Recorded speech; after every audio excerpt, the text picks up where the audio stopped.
Hello guys, welcome back to my channel Maths Funwala. Today we are going to start a new chapter, conic section. जैसा कि आपने पहले parts में पिछले videos में देखा होगा, हमने स्ट्रेट लाइन को पूरा कवर किया है, स्मॉल कॉन्सेप्ट से हायर लेवल के कॉन्सेप्ट तक पूरा ख़त्म किया है। आज हम स्टार्ट करने वाले हैं अपना नया चैप्टर जिसका नाम है कॉनिक सेक्शन, जिसमें हम बेसिकली 4 तरह के कॉनिक सेक्शन पढ़ेंगे जो कि फॉर्म होते हैं। पहला होगा हमारा circle, then or ellipse, then or parabola, then or hyperbola. ये 4 तरह के हम इस चैप्टर में हम अपने कॉनिक सेक्शंस पढ़ेंगे। सबसे पहला आज हमारा जो कॉनिक सेक्शन है, जो फर्स्ट है, वो है सर्कल। उसके बारे में आज हम डिस्कस करेंगे, जो कि हमारा न्यू चैप्टर है circle on the basis of class 11। और धीरे धीरे हमारा जो लेवल है वो बढ़ेगा फ्रॉम द बिगिनिंग और the basic level to the upper और द हायर लेवल। ओके, तो सबसे पहले बेसिक डेफिनेशन क्लियर करते हैं, कॉनिक सेक्शन होता क्या है, what is the meaning of conic section. Basically conic section एक तरह से एक ऐसा शेप है जो फॉर्म होता है जब राइट सर्कुलर प्लेन को कट किया जाता है बाय अ प्लेन।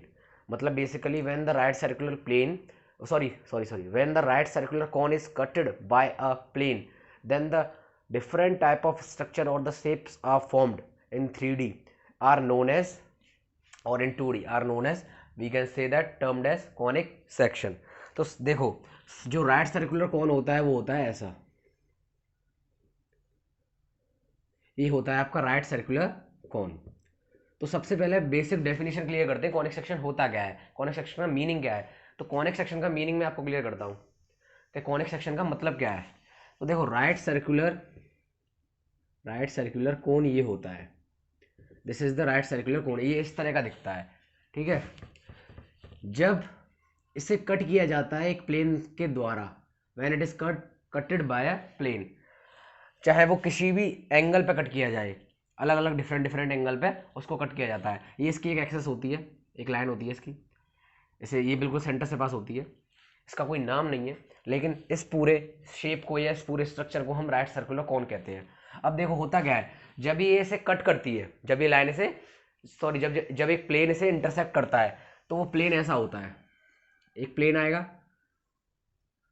आपने देखा है प्लेन होगा, वो इसे कट करेगा, चाहे वो ऐसे कट करे, परपेंडिकुलरली कट करे, चाहे वो थोड़ा सा तिरछा मतलब स्लैंट होके कट करे, या फिर वो इसे ऐसे कट कर सकता है।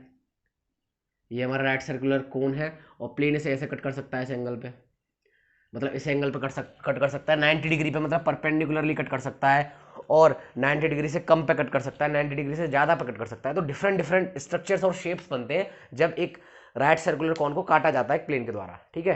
तो उन शेप्स को जो बनते हैं वो हमारे 4 तरह के शेप देखे गए थे। सबसे पहला circle, second is ellipse, third is parabola and fourth is last is hyperbola. तो देखो, सर्कल कब बनता है, आज हम सर्कल की बात करेंगे, धीरे धीरे हम बढ़ेंगे एलिप्स की तरफ, हाइपरबोला की तरफ, पैराबोला की तरफ, तो उनके बारे में भी चर्चा होगी धीरे धीरे, उनका भी हम बताएंगे कैसे कट गया, किस एंगल पर कट गया। लेकिन आज सर्कल की बात है तो मैंने बेसिक आइडिया दे दिया कि एक राइट सर्कुलर कोन को कट किया जाता है जब जाके कॉनिक सेक्शन बनता है। चैप्टर का नाम ही कॉनिक सेक्शन है, इसीलिए ये फॉर्म हुआ है।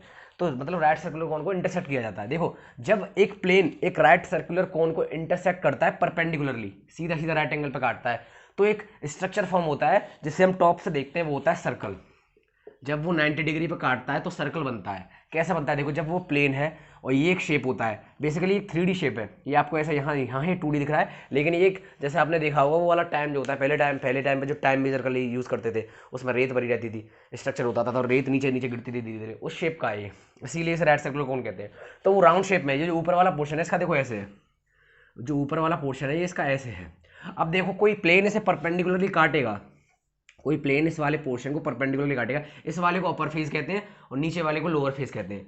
जो ये वाला ऊपर वाला है इसे अपर फेस कहते हैं और नीचे वाला जो बचा हुआ है उसे लोअर फेस कहते हैं। देखो, जब इसे प्लेन कोई काटेगा परपेंडिकुलरली, तो यहाँ पे इस तरीके से एक फॉर्मेशन होता है, गोला टाइप का एक सर्कल बनता है। तो जब प्लेन एक राइट सर्कुलर कोन को परपेंडिकुलरली काटता है तो फॉर्मेशन होता है सर्कल का। ये आपको याद रखना है कि सर्कल का जो ओरिजिन है वो कहाँ से हुआ। तो राइट सर्कुलर प्लेन जब 90 डिग्री पे काटता है तो सर्कल बनता है। अब शुरुआत करते हैं सर्कल की। सर्कल होता क्या है, सर्कल की डेफिनेशन क्या है, सर्कल के बारे में कुछ बेसिक टर्म्स जानेंगे जो कि स्टार्टिंग के लेवल पे है, ठीक है। तो आपको क्लियर हो गया होगा कि सर्कल बनता कैसे, जब राइट सर्कुलर कोन को परपेंडिकुलरली काटा जाता है तो सर्कल फॉर्म होता है। और इसी तरीके से राइट सर्कुलर कोन को राइट सर्कुलर कॉन को अलग अलग डिफरेंट एंगल से 4 तरीके से काटा जाता है, जिसमें पहला तरीका हमारा सर्कल फॉर्मेशन था, और 4 तरीके जो है उसमें एलिप्स बनता है, हाइपरबोला बनता है और पैराबोला बनता है। तो डिफरेंट स्ट्रक्चर्स इस तरीके से बनते हैं। तो बेसिकली आपको याद ये रखना है कि राइट सर्कुलर कॉन होता है एक, उसको इंटरसेक्ट किया जाता है प्लेन से, कभी राइट एंगल पे, कभी 90 डिग्री से कम एंगल पे, कभी 90 डिग्री से बड़े एंगल पे, कभी डिफरेंट एंगल पे। तो इस तरीके से शेप्स का फॉर्मेशन होता है, ठीक है। तो पहला जो बनता है हमारा सर्कल बनता है, एलिप्स भी इसी तरीके से बनता है, लेकिन जब हम एलिप्स पढ़ाएंगे, हाइपरबोला पढ़ाएंगे, तो आपको यहीं से क्लियर करेंगे, स्टार्टिंग से लेके चलेंगे पूरा कि कैसे बनता है, एलिप्स कैसे बनता है, हाइपरबोला कैसे बनता है, किस एंगल पर करता है, सारी चीज़ें डेप्थ में जाएंगे। लेकिन आज हम सर्कल पढ़ने वाले, तो सर्कल चैप्टर को करते हैं, स्टार्टिंग करते हैं सर्कल की। तो देखो फॉर्मेशन ऑफ सर्कल आपने देख लिया। तो बेसिकली यहाँ से 4 तरह के टाइप्स आएंगे। पहला बनेगा सर्कल, जो कॉनिक सेक्शन फॉर्म होगा एक राइट सर्कुलर कॉन को काटने पर किसके द्वारा, एक प्लेन के द्वारा। दूसरा बनता है हमारा पैराबोला। तीसरा मान लीजिए आप एलिप्स। चौथा लास्ट में हमारा हाइपरबोला। तो 4 तरह के हम बेसिकली कॉनिक सेक्शन में हम हमारे स्ट्रक्चर्स पढ़ेंगे, शेप्स पढ़ेंगे, और जिनके बारे में हम पूरी डेप्थ में बात करेंगे। इक्वेशंस क्या होती है, कैसे निकालते हैं, क्या क्या और चीज़ें जो हम सीखेंगे, क्या क्या इक्वेशन बनती हैं, क्या क्या इनकी जनरल इक्वेशन है, स्टैंडर्ड इक्वेशन क्या है, कैसे क्वेश्चन करते हैं, सारी चीज़ें शुरू करेंगे। सबसे पहला जो आज हमारा लेक्चर वो है सर्कल का, जिसे हम कवर करेंगे। सर्कल बेसिकली हम 2 या 3 लेक्चर्स में पूरा कंप्लीट कर देंगे, फिर हमारी स्टार्टिंग हो जाएगी पैराबोला की, ठीक है। और इसी तरीके से इस सीक्वेंस में चलेगा। देखो सर्कल में क्या होता है, बेसिकली एक टर्म होता है एसेंट्रिसिटी। क्या होता है, एसेंट्रिसिटी। एसेंट्रिसिटी इसको डिनोट करते हैं ई से, स्मॉल ई से। ये एसेंट्रिसिटी का मतलब क्या होता है, ये सारे शेप्स में होता है। ये बेसिकली होता है एक नॉर्मल लैंग्वेज में अगर आप समझो, जो शेप फॉर्म होता है, उस टाइप को दिखाने के लिए, उस शेप के टाइप को दिखाने के लिए हम वर्ड का यूज़ करते हैं एसेंट्रिसिटी का। तो एसेंट्रिसिटी का इसलिए यूज़ किया जाता है कि जब राइट सर्कुलर कॉन को कट किया गया प्लेन द्वारा, तो किस तरह का स्ट्रक्चर फॉर्म हो रहा है, उस टाइप को शो करने के लिए एसेंट्रिसिटी बनाया गया है। तो बेसिकली एसेंट्रिसिटी सबकी अलग अलग है, तो आपको याद रखनी है, इसका कोई वो नहीं है। सर्कल की एसेंट्रिसिटी 0 होती है, E equals to 0 for circle, याद रखनी है आपको। पैराबोला की एसेंट्रिसिटी 1 होती है, E is equals to 1 for parabola. And ellipse की एसेंट्रिसिटी स्मॉलर देन 1 होती है, then E is smaller than 1। And for last hyperbola की एसेंट्रिसिटी ग्रेटर देन 1 होती है। तो ये आपको चारों एसेंट्रिसिटी याद रखनी है। एक है 0, सर्कल की एसेंट्रिसिटी 0, आप याद रख सकते हो, गोला बनता है तो 0, इस तरीके से याद रख सकते हो। पैराबोला की एसेंट्रिसिटी 1 होती है, एलिप्स की कम होती है 1 से, और हाइपरबोला जो लास्ट में आता है उसकी सबसे बड़ी होती है, एसेंट्रिसिटी उसकी 1 से बड़ी होती है। तो आप ऐसे याद रख सकते हो, ठीक है। तो ये था हमारा एसेंट्रिसिटी, जो कि एक शेप के टाइप को शो करता है। अब हम स्टार्टिंग करते हैं अपने लेक्चर की सर्कल की, ठीक है। सबसे पहला हमारा जो सर्कल है उसे स्टार्ट करते हैं, ठीक है। चलो सर्कल, पहले मैं आपको सर्कल के बेसिक टर्म्स से इंट्रोड्यूस करा देता हूँ। बहुत से इंट्रोड्यूस होंगे जो कि 10th क्लास के लेवल का है, नहीं होंगे तो जल्दी जल्दी समझ लेते हैं। देखो ये सर्कल है, ये इसका क्या होता है, सेंटर। ये होती है इसकी रेडियस, ठीक है। ये होती है रेडियस, जिसे हम आर से नोट करते हैं। ये पॉइंट जो है सेंटर पॉइंट से कहते हैं सेंटर। ये इसकी जो है, ये जो इसकी बाउंड्री है, इसे क्या कहते हैं, सर्कमफेरेंस, इसे कहते हैं सर्कमफेरेंस। ये है हमारी सर्कमफेरेंस। जब किसी सर्कल को अंदर से 2 पॉइंट पे मीट किया जाता है, जैसे ये मान लो ये 2 पॉइंट मैंने मीट कर दिए, कहीं पे भी कर दूं, यहाँ कर दूं, यहाँ कर दूं, इसे कहते हैं हम कॉर्ड। क्या कहते हैं, कॉर्ड। कॉर्ड की डेफिनेशन बेसिकली है नहीं, पर आप लिख सकते हो, when a line is drawn by meeting the points on the circumference. ये मतलब जो लाइन बन रही है 2 पॉइंट्स को मिला के बन रही है, वो पॉइंट्स कहाँ पर है, सर्कमफेरेंस पर है। तो उस डेफिनेशन को हम कॉर्ड कह सकते हैं। ये तो होता है कॉर्ड, ठीक है। ये किसी तरह के बन सकते हैं। अब आते हैं सेकंड, क्या होता है, ये है सेकंड। इस लाइन को हम कहेंगे सेकंड। देखो कॉर्ड और सेकंड में बहुत बड़ा डिफरेंस है। सेकंड वो लाइन होती है जो एक सर्कल को इंटरसेक्ट करती है, उसे हम कहते हैं सेकंड। लेकिन कॉर्ड 2 पॉइंट्स पे मीट कराता है एक लाइन को, और वो पॉइंट सर्कमफेरेंस पर लाई करते हैं। लेकिन सेकंड कट करती हुई जाती है, ठीक है। देखो अगर मैं सेंटर से पास करा देता हूं एक लाइन, तो ये भी कॉर्ड ही है। बेसिकली हम इसे क्या कहते हैं, डायामीटर। इसका एक और नाम है, इसे लॉन्गेस्ट कॉर्ड भी कहा जाता है, लॉन्गेस्ट कॉर्ड, क्योंकि सेंटर पर लॉन्गेस्ट कॉर्ड बनती है। आप देखो 2 पॉइंट्स पे मीट हो रही है, डेफिनेशन तो फॉर्म हो रही है, तो डायमीटर को लॉन्गेस्ट कॉर्ड भी कहा जाता है। तो डायमीटर हो गया, सर्कल हो गया, सेंटर हो गया, सर्कमफेरेंस हो गया, कॉर्ड हो गया, सेकेंड हो गया, ये सारी चीज़ें होती हैं। कुछ एक्स्ट्रा चीज़ें भी होती हैं, वो आप ध्यान उसका आप बेसिक ओवरव्यू ले लीजिए। बेसिकली हमारे काम का नहीं है। 11th के लेवल पे, 11th के लेवल पे हम हाई बातें करेंगे थोड़ी। थोड़ा सा एक शॉर्ट ओवरव्यू मैं आपको दे रहा हूँ। ये इसकी सर्कमफेरेंस है, और मान लो ऐसे करके कोई एंगल बने, थीटा एंगल पे कोई ये आर्क जो बनती है, देखो ये आर्क बनी, यहाँ से जो यहाँ तक ये जो आर्क है इसे हम कहते हैं माइनर आर्क, इसे हम आर्क कहते हैं, ये लेकिन है माइनर आर्क। और ये जो बची हुई आर्क है, ये जो पूरी बची हुई आर्क है, इसे हम कहते हैं मेजर आर्क, इसे हम कहते हैं मेजर आर्क। ठीक है, ये जो एरिया है इस माइनर आर्क के अंदर, उसे हम कहते हैं माइनर सेक्टर। क्या कहते हैं? Minor sector. और ये जो एरिया है जो बचा हुआ है पूरे में, इसे कहते हैं मेजर सेक्टर। माइनर और मेजर आप समझते हो, माइनर जो कम अमाउंट में है और मेजर जो ज़्यादा अमाउंट में है, तो इसे हम कहते हैं मेजर सेक्टर। तो यही कुछ टर्म्स थे जो आपको इंट्रोड्यूस कराने थे। अब हम अपने सर्कल की स्टार्टिंग करते हैं बिना टाइम वेस्ट की, जो कि 11th क्लास से पूरा हायर लेवल तक जाएगा। सबसे पहले मैं आपको बताता हूँ, इन सारे जो कॉनिक सेक्शन है ना, इन कॉनिक सेक्शन की, सारे कॉनिक सेक्शन की एक स्टैंडर्ड इक्वेशन, मैं कहूँगा एक जनरल इक्वेशन होती है, सारे कॉनिक सेक्शन की होती है। मतलब एक इक्वेशन होती है, जनरल इक्वेशन होती है, वो सारे कॉनिक सेक्शंस को रिप्रेजेंट करती है। एक जनरल इक्वेशन है जो सारे कॉनिक सेक्शंस को रिप्रेजेंट करती है, वो है ax²। और ये मैं बताऊंगा कहाँ से आई, ये वहीं से आती है। और हर एक शेप का आप निकाल सकते हो जनरल। लेकिन ये जो जनरल इक्वेशन है ये सारे शेप्स को सिग्निफाई करेगी, इलिप्स को भी बताएगी, हाइपरबोला की बताएगी, सारी चीज़ों को बताएगी। इसी से सारे ओरिजिनेट हुए हैं, इसी इक्वेशन से। ये इक्वेशन आप वहाँ से सारी ड्राइव भी कर सकते हो, उन सारे शेप से ड्राइव भी कर सकते हो इसी इक्वेशन को। ये इक्वेशन होती है। तो बेसिकली देखो, ये जो रिप्रेजेंट करता है, मतलब मैं एक इक्वेशन लिखता हूँ, जनरल इक्वेशन, जो सारे शेप्स को, सारे कॉनिक सेक्शंस को रिप्रेजेंट करेगी। वो इक्वेशन है, आपको याद रखनी है। ये इक्वेशन इतनी जरूरी है, आपको याद रखनी ही है। ax² plus by² plus 2gx plus 2fy। मैं इसका डेरिवेशन बताऊंगा कहाँ से आया, सर्कल के लिए भी डेरिवेशन बताऊंगा, सर्कल से भी निकलेगी, हाइपरबोला, पैराबोला, एलिप्स, सारे से सबसे निकल सकती है, सारी जगहों से, सब जगह से, सारी चीज़ों से ड्राइव हो सकती है, ये आ सकती है निकल के। लेकिन मैं आपको अभी इसको याद करने के लिए कह रहा हूँ, डेरिवेशन में बताऊंगा जब सर्कल में बताऊंगा ढंग से, जब सर्कल की जनरल इक्वेशन, ये तो सबकी जनरल इक्वेशन है, लेकिन जब सर्कल की एक स्पेसिफिक जनरल इक्वेशन बताऊंगा मैं आपको, जो कि यहीं से आएगी, और फिर एक स्टैंडर्ड इक्वेशन बताऊंगा। दो तरह की इक्वेशन होंगी। General equation basically tricky equation होती है, जिससे आप जल्दी कर सकते हो क्वेश्चन को, वरना स्टैंडर्ड इक्वेशन पढ़ाई जाती है 11th क्लास के लेवल पे। देखो, ax² plus by² plus 2gx plus 2fy plus 2hxy plus c equals to 0, ये इक्वेशन है। ये इक्वेशन इलिप्स को भी रिप्रेजेंट करेगी, ये इलिप्स की भी जनरल इक्वेशन है, ये सर्कल की भी जनरल इक्वेशन है, ये पैराबोला की भी जनरल इक्वेशन है, और ये हाइपरबोला की भी जनरल इक्वेशन है। ये सबकी जनरल इक्वेशन है। लेकिन यहाँ से वो निकलते हैं, यहाँ से वो ओरिजिनेट करते हैं, और सबसे आप प्रूव करके से ला सकते हो। देखो, अब सर्कल के लिए क्या कंडीशन है, इसके लिए सबसे पहले आज हम सर्कल की बात कर रहे हैं, तो हम सर्कल ही पढ़ेंगे, फिर धीरे धीरे इससे सारी चीज़ों की बातें करेंगे। तो सर्कल की क्या कंडीशन है इससे? सबसे पहली कंडीशन ये है, अगर सर्कल की हमें जनरल इक्वेशन चाहिए, तो यहाँ पर जो कोफिशिएंट ऑफ y² है और जो x² है वो इक्वल होने चाहिए, मतलब a और b इक्वल होने चाहिए। Means coefficient of x² equal होना चाहिए कोफिशिएंट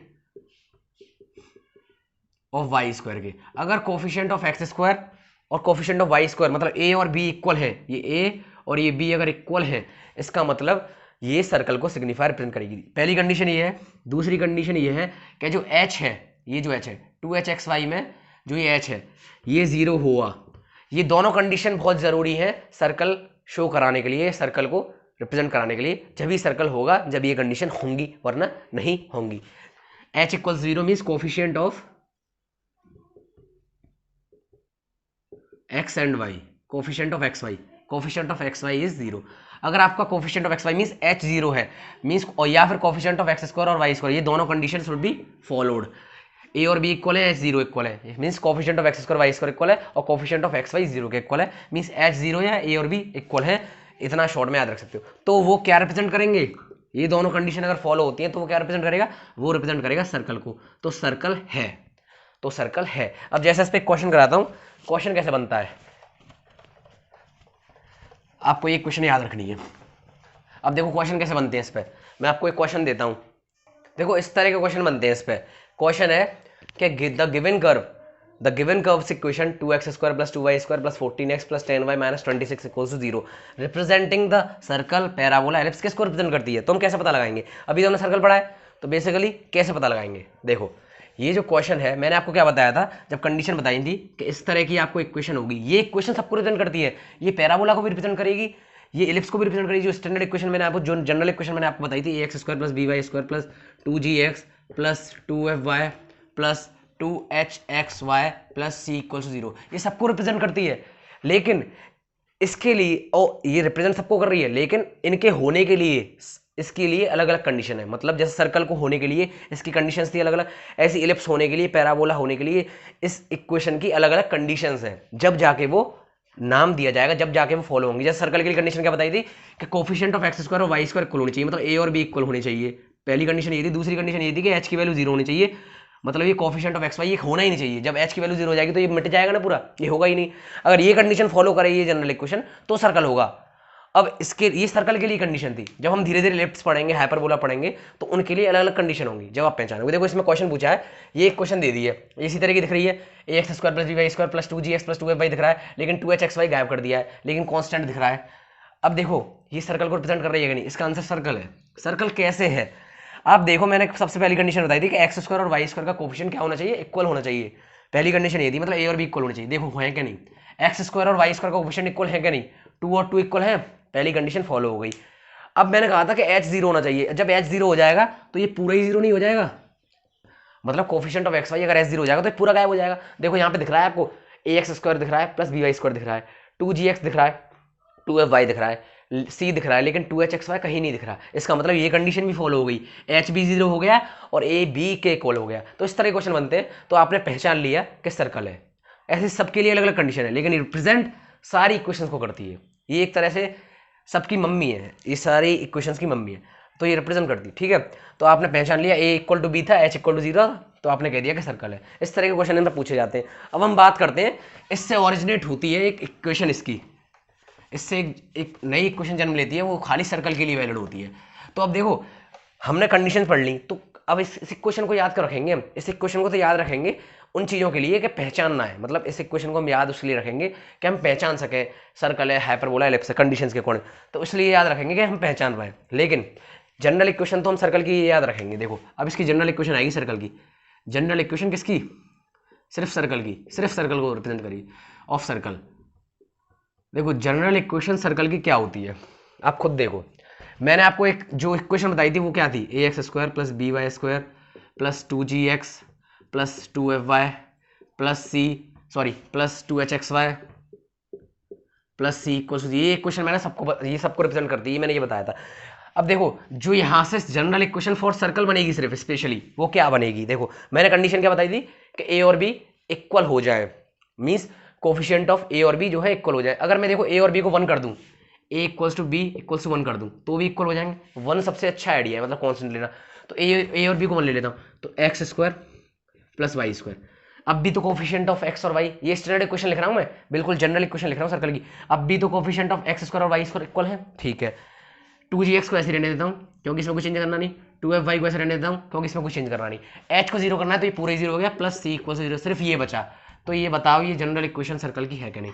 तो this is the general equation of circle जो आपको याद रखनी है। ठीक है, ये है जनरल इक्वेशन सर्कल की जो आपको याद रखनी है, x² + y² + 2gx + 2fy + c = 0। अब यहाँ से हम स्टैंडर्ड इक्वेशन भी लेंगे। ये तो हमारी जनरल इक्वेशन है, ये सिर्फ सर्कल की जनरल इक्वेशन है और ये सबको रिप्रेजेंट करती है। यहाँ से इसने यहाँ से ड्राइव हो गई एक तरीके से शॉर्ट डेरिवेशन, यहाँ से इसका शॉर्ट डेरिवेशन हो गया। लॉन्ग डेरिवेशन हम प्रूव के साथ पढ़ेंगे अभी। ये इसकी जनरल इक्वेशन है। अब इसकी स्टैंडर्ड इक्वेशन की भी बात करेंगे, सर्कल के बारे में जानते हैं।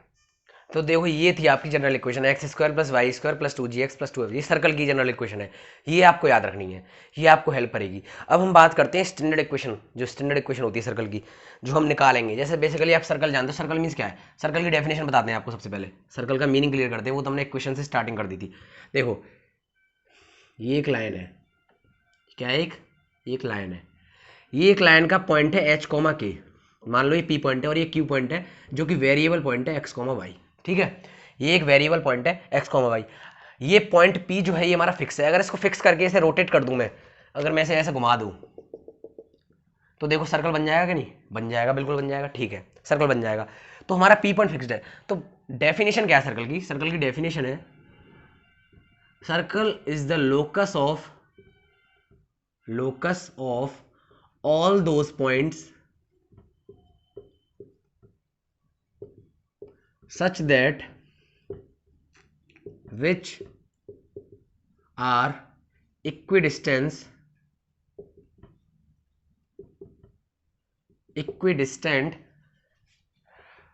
from fixed point, that is called center of a circle। ठीक है, तो ये डेफिनेशन है, circle is the locus of all those points such that which are equidistance from a fixed point.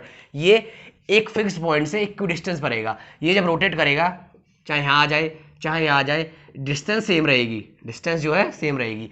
तो ये एक वेरिएबल पॉइंट है, ये चेंज करेगा क्योंकि सर्कमफेरेंस में मूव करेगा। तो ये थी सर्कल की डेफिनेशन। ठीक है, अब हम बात करते हैं कि सर्कल की स्टैंडर्ड इक्वेशन का, स्टैंडर्ड इक्वेशन आती कैसे, कहाँ से आई, कैसे प्रूव हुआ उसका, या कैसे उसने जन्म लिया। और स्टैंडर्ड इक्वेशन से ही जनरल इक्वेशन आएगी। मतलब बेसिकली जो मेन प्रूव है स्टैंडर्ड इक्वेशन से जनरल इक्वेशन आना। देखो इक्वेशन से क्वेश्चन आप हर एक चीज से दोनों से कर सकते हो, चाहे आप स्टैंडर्ड इक्वेशन से कर लो चाहे जनरल से कर लो। इसकी सर्कल की क्वेश्चन आप दोनों से कर सकते हो, लेकिन फर्क ये है कि आपको जल्दी क्वेश्चन करना है, आपको ज़्यादा टाइम वेस्ट नहीं करना, तो आप जनरल इक्वेशन का यूज़ करो। पर बोर्ड लेवल पे या 11th लेवल पे हम स्टैंडर्ड इक्वेशन का यूज़ करते हैं। जैसे ये सर्कल है हमारा, ये सेंटर पॉइंट, सेंटर माना मैंने h, k, और यहाँ से ये जो डिस्टेंस है, ये जो डिस्टेंस है इसे हम कहते हैं रेडियस। तो हमने r से डिनोट कर दिया, क्या कहते हैं, रेडियस। तो हमने r से डिनोट कर दिया। ये पॉइंट है x, y, कोई वेरिएबल पॉइंट, क्योंकि ये वेरिएबल है, क्योंकि चेंज हो रहा है, तो हमने इसे वेरिएबल पॉइंट नाम दे दिया। अब सुनो, क्या मैं डिस्टेंस फॉर्मूला लगा के इक्वेशन लिख सकता हूँ सर्कल की? दो पॉइंट्स के बीच की डिस्टेंस निकाल सकता हूँ जो कि r के इक्वल होगी, निकाल सकता हूँ बिल्कुल। ठीक है, चलो निकालते हैं। डिस्टेंस फॉर्मूला क्या होता है, आपने पढ़ा होगा 10th लेवल पे। डिस्टेंस फॉर्मूला होता है रूट में x2 माइनस x1 का whole square plus y2 minus y1 का whole square plus z2 minus z1 का। z2 z1 जब आते हैं जब 3D में बात चलती है, यहाँ तो 2D में चलिए क्योंकि यहाँ दो पॉइंट्स हैं।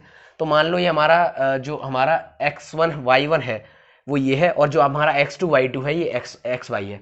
तो मैं जब इक्वेशन लिखूंगा तो x2 माइनस x1 का whole square plus y2 minus y1 का होल स्क्वायर। तो x2 minus x1, x2 x है और x1 क्या है, h, तो x माइनस h का whole square plus y2 minus y1, y2 क्या है y, y1 क्या है k, तो y माइनस k का होल स्क्वायर। ये किसके इक्वल है, रेडियस के स्क्वायर के।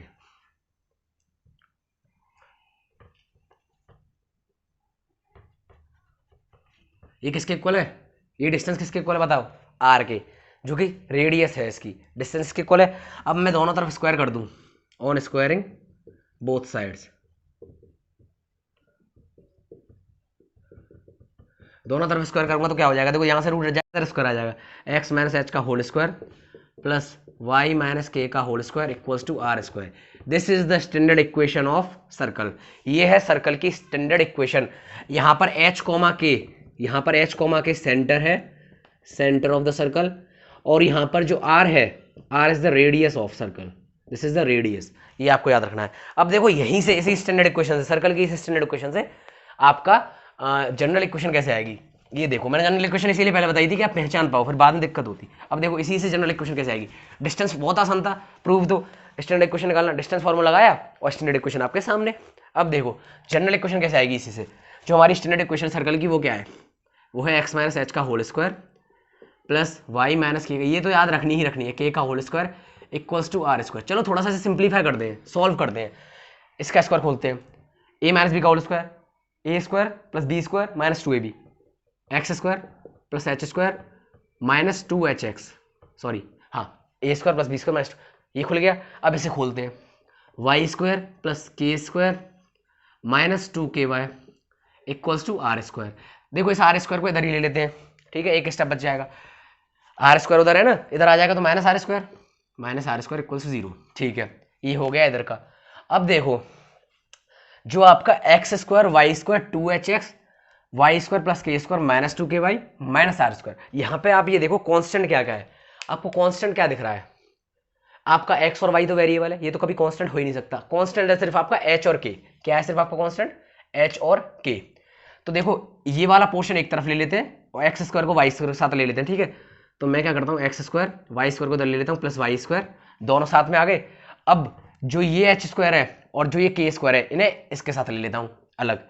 तो एक्स स्क्वायर और वाई स्क्वायर हो गए एक साथ, माइनस का 2hx एक साथ, माइनस का 2ky एक साथ, ठीक है। माइनस का 2hx एक साथ ले लिया और माइनस का 2ky एक साथ ले लिया, बचा एच स्क्वायर और के स्क्वायर दोनों एक साथ ले लिए, plus h square plus k square और ये माइनस का आर स्क्वायर इक्वल टू 0। मतलब थोड़ा सा आगे पीछे कर दिया टर्म्स को और कुछ नहीं किया। अब देखो, अब ध्यान से देखो, एच कांस्टेंट, के कांस्टेंट, आर कांस्टेंट, तीनों चीजें कांस्टेंट है। अब मैं इसे लिखूं या ना लिखूं, इसे मैं पूरे को कांस्टेंट मान लेता हूं, सी से नोट कर देता हूं इसे कांस्टेंट, मतलब सी से रिप्रेजेंट कर देता हूं। इस पूरा, ये पूरा कांस्टेंट है ना, तो मैंने कांस्टेंट को सी से रिप्रेजेंट कर दिया, ठीक है। अब देखो यहां पर जो जो माइनस का 2hx है और जो 2ky है, अगर इसमें मैं जो आपका माइनस का जो h है और जो माइनस का k है, माइनस के h को आपके माइनस के h को अगर मैं g मान लूं और आपके माइनस के k को y मान लूं, सॉरी f मान लूं, मान सकता हूँ कि नहीं? मैं तो भाई कुछ भी मान सकता हूँ, मैथ में तो हम कुछ भी कर सकते हैं। मैंने सपोज कर लिया, मैंने क्या किया, माइनस का h था उसे g मान लिया और जो माइनस का k था उसे मैंने y मान लिया। अब इक्वेशन लिखते हैं, देखो क्या आएगी। और आपको जनरल इक्वेशन पता ही है, अब देखते हैं इक्वेशन क्या आएगी। मैंने एक्स और वाई के साथ कुछ नहीं किया, एक्स स्क्वायर का एक्स स्क्वायर, वाई स्क्वायर का वाई स्क्वायर, ऐसे गया सही। मैंने इसको क्या किया, जो माइनस एच था उसको जी कर दिया। जब माइनस एच जी हो जाएगा तो ये पॉजिटिव बन जाएगा, तो मैं इसे लिख दूंगा 2gx। ऐसे अगला क्या हो जाएगा 2fy, और ये पूरा मैंने क्या कर दिया plus c constant equal to 0। देखो यही इक्वेशन थी क्या, जो जनरल इक्वेशन यही थी क्या, x square plus y square plus 2gx plus 2fy plus c equal to 0। तो ये यहीं से आई। लेकिन आपको याद ये भी रखनी है, मैं तो ये कहूंगा, और याद ये भी रखनी है। तो यहाँ से कैसे आई समझ गए, हमने कुछ नहीं किया, ये कांस्टेंट था तो सी मान लिया, और माइनस एच को जी और माइनस के को एफ। अब माइनस एच को ही जी क्यों माना, आप कहोगे एच को क्यों नहीं जी माना, भैया देखो पॉजिटिव हो जाता है, अगर मैं एच को जी मानता तो नेगेटिव रहता, मैंने पॉजिटिव करने के लिए माइनस एच को जी मान लिया, ठीक है। अब देखो यहाँ पे क्या है, इस इक्वेशन के लिए minus g comma minus F आपका सेंटर है, minus g comma minus F आपका सेंटर है, और जो आपका ये है ये तो आपका सेंटर है, और रूट में g square plus f square minus c आपका रेडियस है, ये आपका रेडियस है, ठीक है। ये आपको याद रखना है। इस इक्वेशन के हिसाब से अगर आप क्वेश्चन करो तो माइनस जी को माइनस एफ लोगे, वो आपका सेंटर आएगा, और रूट में g square plus f square minus c करोगे तो आपका डिस्टेंस जो होगा वो रेडियस आ जाएगा। और एक इस इक्वेशन के हिसाब से करोगे तो आपको पता है एच कोमा के सेंटर है और r is the radius of circle. अब देखो मैंने आपको सारी चीजें बता दी ऊपर से लेके नीचे तक सारी डेप्थ में, ठीक है। अब हम आपको क्या करते हैं, अब ये तो हमने पूरा बेसिक बता दिया स्टैंडर्ड जनरल का, पूरी इक्वेशन बता दी। अब हम आपको कुछ क्वेश्चन कराते हैं दोनों इक्वेशन के लिए। दोनों इक्वेशन मेरे पे क्वेश्चन लिखे हुए हैं, मैं क्वेश्चन देख लेता हूँ एक मिनट। दोनों इक्वेशन के हिसाब से हम आपको क्वेश्चन बताते हैं। पहला क्वेश्चन है जो कि स्टैंडर्ड इक्वेशन से होगा, मतलब स्टैंडर्ड इक्वेशन पे बेस्ड है। पहला क्वेश्चन है स्टैंडर्ड इक्वेशन पे बेस्ड, आपको स्टैंडर्ड इक्वेशन के हिसाब से करना है। कह रहा है the equation of circle, question is the equation of the circle, the equation of circle whose center, the equation of circle whose center is 2 minus 3 and radius is 5। r जो है आपको 5 दे रखी है, रेडियस इज इक्वल्स टू 5। देखो आप किसी भी method से कर सकते हो इसको, लेकिन आपको ये करना है स्टैंडर्ड इक्वेशन वाले से। स्टैंडर्ड इक्वेशन क्या थी, x माइनस एच का whole square plus y minus k का whole square equals to r square, ठीक है। अब देखो h और k क्या थे, centre of the circle, r क्या था रेडियस, सेंटर ऑफ मतलब h और k क्या है, h2 है k3 है, तो h की वैल्यू 2, h माइनस 2 का होल स्क्वायर, k की वैल्यू -3, यहाँ पे k की वैल्यू -3 है और यहाँ पे k नेगेटिव पहले से ही है, तो इसका मतलब समझ रहे हो, y ये प्लस का 3 का whole square equals to r जो कि 5 का स्क्वायर है। अब देखो इसे मैं खोलूंगा सॉल्व करूंगा तो कहाँ पे पहुंच जाऊंगा, मैंने आपको पहले बताया जनरल इक्वेशन पे। तो आप चाहो तो इसे यहाँ पे भी जोड़ सकते हो, ये भी बिल्कुल करेक्ट आंसर है। आप चाहो तो थोड़ा सा ऐसे जनरल इक्वेशन में ला सकते हो चेंज करके, अगर आप लिखना चाहो तो। ये तो स्टैंडर्ड इक्वेशन में आया, चाहो तो आप, तो ये हो जाएगा एक्स स्क्वायर, ये हो जाएगा 4 माइनस का 2 मतलब माइनस का 4x plus y square plus 9 minus का 6y इक्वल्स टू 25। आप थोड़ा सा इंटरचेंज करना और आपकी इक्वेशन सॉल्व होके स्टैंडर्ड जनरल इक्वेशन में आ जाएगी। तो आप ऐसे भी कर सकते हो, चाहे इसमें भी आंसर छोड़ सकते हो, आपके दोनों मेथड सही है। तो इस तरह के क्वेश्चन बनाएगा वो, ठीक है। और उस इक्वेशन पे तो मैंने आपको बता ही दिया कैसे क्वेश्चन बनाएगा। अब देखो एक क्वेश्चन और देख लो, छोटा सा मैं बताता हूँ, एक क्वेश्चन और देख लो। एक क्वेश्चन कह रहा है कि जो सर्कल है, सॉरी एक क्वेश्चन और देता हूँ। देखो क्वेश्चन है, ये हमें इक्वेशन दे रखी है एक, x square y square minus g x plus 4y minus 5, और कह रहा है कि रेडियस निकालो सेंटर निकालो। देखो स्टैंडर्ड इक्वेशन का खेल समझ गए कैसे करना है, जनरल इक्वेशन आप निकाल सकते हो, प्रूफ भी बता दी, सारी चीजें बता दी। अब देखो आपको इक्वेशन दे दी है जनरल फॉर्म में, जनरल इक्वेशन फॉर्म में, x square y square 2gx 2fy plus c equal 0। आपको करना क्या है, आपको पूछ रहा है रेडियस और सेंटर बताओ। मैंने आपको बताया था जब ऐसी इक्वेशन हो तो आप कंपेयर करोगे, कंपेयर किससे करोगे, आप ऐसे इक्वेशन से कंपेयर करोगे, x square plus y square plus 2gx plus 2fy plus c equals to 0। और मैंने आपको बताया था सेंटर होता है minus g comma minus f, ये होता है सेंटर c, और रेडियस क्या बताया था, रूट में g square plus f square, square root में g square plus f square minus c, मैंने आपको बताया था ये है रेडियस आर। ठीक है, अब आपको बस कंपेयर कर लो, आपको कंपेयर करना है। देखो एक्स स्क्वायर वाई स्क्वायर तो सेम है, प्लस के 2gx से माइनस 6x को कंपेयर करना है, तो मतलब प्लस जो 2gx है वो इक्वल रख देता हूँ किसके, माइनस 6x के, ये इससे कंपेयर होगा। अब देखो x से x कैंसिल हो गया, 2g की वैल्यू माइनस 6, g की वैल्यू कितनी आ रही है यहाँ से, g की वैल्यू आ रही है -3, g की वैल्यू आ गई -3। ऐसे ही आपको 2fy वाले को कंपेयर कर दो, 2fy वाले को fy से, क्योंकि जब भी तो f की वैल्यू आएगी, क्योंकि हमें तो सेंटर और रेडियस निकालना है ना, उसके लिए हमें gf मालूम होना चाहिए, gf मालूम है, c तो हमें दे ही रखा है डायरेक्टली। ठीक है, अब मैं क्या करूँगा, 2fy से कंपेयर कर दूंगा y को, 4y को, 4y, तो 2fy को उठाया मैंने, 4y से कंपेयर किया, y से y cancel, 2f equals to 4, f equals to आ रहा है 2। तो देखो g की वैल्यू आ गई, f की वैल्यू आ गई। सेंटर लिख सकता हूँ, सेंटर क्या होता है, सेंटर होता है minus g comma minus F, जी की वैल्यू क्या है -3, सेंटर है माइनस जी, तो सेंटर हो जाएगा 3 कोमा -2। देखो 3 कोमा -2 हो जाएगा, -3 हो गया, क्योंकि माइनस एफ तो एफ हो जाएगा माइनस, तो सेंटर आ गया 3 कोमा -2। सेंटर आपने लिख लिया, और आपको क्या निकालना, रेडियस, तो आप रेडियस भी निकाल सकते हो। रेडियस क्या होगी, रूट में जी का स्क्वायर, जी की वैल्यू क्या थी -3 का स्क्वायर, तो रूट में जी का स्क्वायर मतलब 9 प्लस एफ का स्क्वायर मतलब 4 माइनस सी, माइनस का सी कॉन्स्टेंट, यहाँ माइनस पहले से ही है, तो माइनस का सी क्या हो जाएगा, प्लस का 5, तो रूट में कितना आएगा, 9 और 4 13, 13 और 5 17, तो root 17 is the radius of this circle. Answer देख लेते हैं क्या आ रहा है, क्वेश्चन हमने उठाया यहाँ से, आंसर आ रहा है सेम टू सेम, आपका सेंटर 3 कोमा -2 आ रहा है, रेडियस आपका 80 रूट 18 आ रहा है, 9 और 4 13, 13 और 5 18, रूट 18 इज द रेडियस। तो आप इस तरीके से सारे क्वेश्चन कर सकते हो इस इक्वेशन से, कैसा भी इक्वेशन अगर वो दे दे। तो इस सर्कल का आज के लिए था। अब अगला लेक्चर हम बहुत जल्दी लाएंगे, जो कि आपका होगा पार्ट 2 ऑफ सर्कल। उसमें हम आपको क्या बताएंगे मैं बता देता हूँ। जैसे आज हमने सिर्फ इक्वेशन का मामला डिस्कस किया है, कल हम डिस्कस करेंगे जो नई नेक्स्ट वीडियो आएगी, उसमें हम सर्कल का क्या डिस्कस करेंगे। देखो एक तो हम डिस्कस करेंगे डायमेट्रिकल फॉर्म कैसी आएगी, मतलब डायमेट्रिकल फॉर्म क्या होगी सर्कल की, इक्वेशन की। डायमेट्रिकल फॉर्म के साथ कॉन्सेंट्रिक सर्कल्स क्या होते हैं, कौन साइक्लिक पॉइंट्स क्या होते हैं, कौन साइक्लिक सर्कल पॉइंट्स क्या होता है। आप एक तो आपका डिस्कस करेंगे हम ये कौन साइक्लिक वाला, एक पढ़ेंगे कॉन्सेंट्रिक वाला, एक हम डिस्कस करेंगे डायमेट्रिक फॉर्म ऑफ सर्कल, और 2-3 टॉपिक और हैं जो अप्रोचेस थोड़ी हाई हैं, उनको भी डिस्कस करेंगे। तो बेसिकली जो 2 या 3 लेक्चर्स में आपका सर्कल कंप्लीट हो जाएगा, फिर हम मूव करेंगे आगे आगे।